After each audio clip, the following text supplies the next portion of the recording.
Welcome back to 23-Minute Reads with me, Mya D. This is kind of like my virtual book club because in these 6-minute or so videos, I share with you my takeaways from my current reading. Right now, that is African American Dance. As a part of my 23 to 23 challenge, I'm reading 23 minutes per day, every day as an action of self-love, as an investment into myself, and as a way of providing myself with some consistency in an ever-changing world.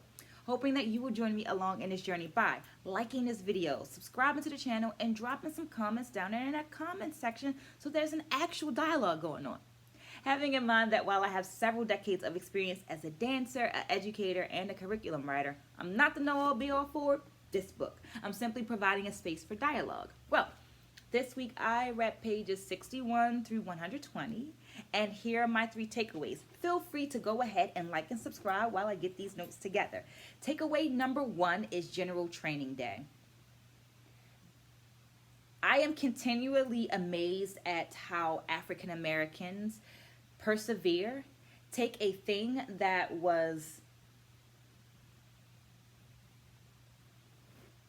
could be conceived as a block and make something of it. Not just make something of it, but make it their own. And General Training Day is one of those cases. So General Training Day was a military holiday celebrated in New England. And here's a quote from the book, and more specifically a quote from Telfar Mook.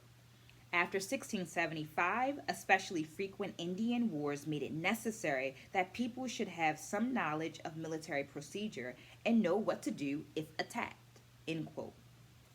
These local militias were established and males of all ages were required to serve, to have and own their own arms that were in a serviceable condition.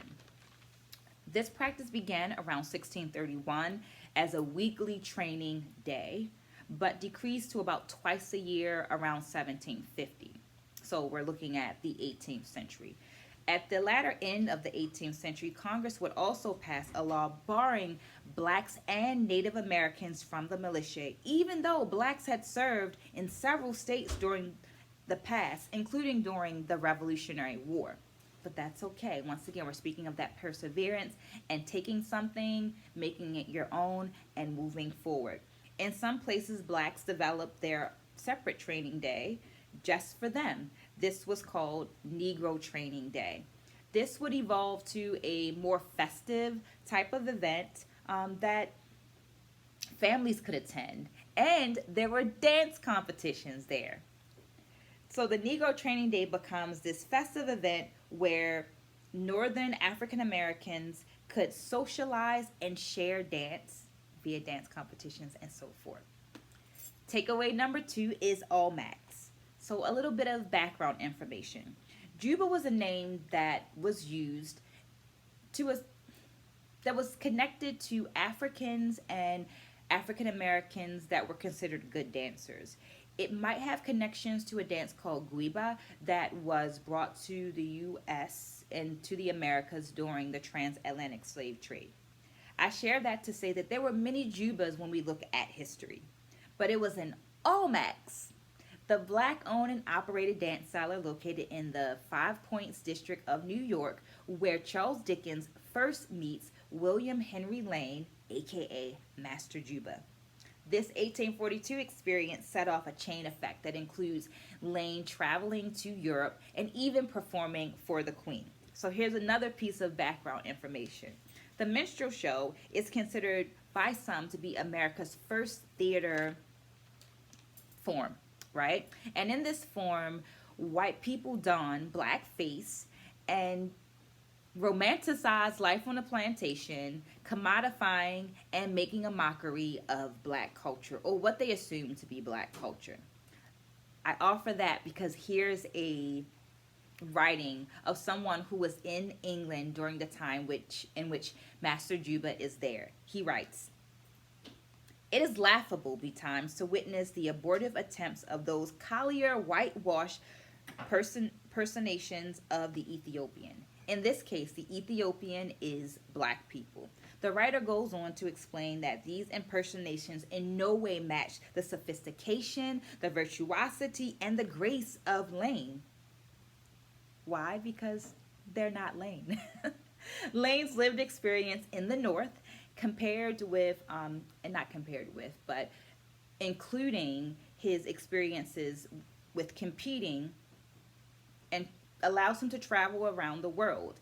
And what we have in that case is his body becoming the site of dance history, and that dance history being shared throughout the world via the black dancing body. So, black culture is shared via the black dancing body, and part of that history is Alamacks, that black owned and operated dance cellar in New York. First time I heard of that. Takeaway number 3 is buck dance. In the buck dance section, we find this information. Amidst all of the improvisations, some steps coalesce into enduring forms, and there grew up a shared vocabulary. So the Civil War is a social political event that creates an environment for Northern soldiers to actually experience Southern culture with their own eyes. They can actually see it, right? And during this time, this shared space, we find the development, further development of the buck dance. The movement of the buck dance was mostly from the hips down and used sand and makeshift taps to create this soft but scratchy sound. This book continues to teach me something new. Drop a book, like a book emoji or the word book in the comments below if you are learning something new from this video or just enjoyed it. Thank you for staying to the end. Stay blessed, spread a good word, and I'll see you again soon.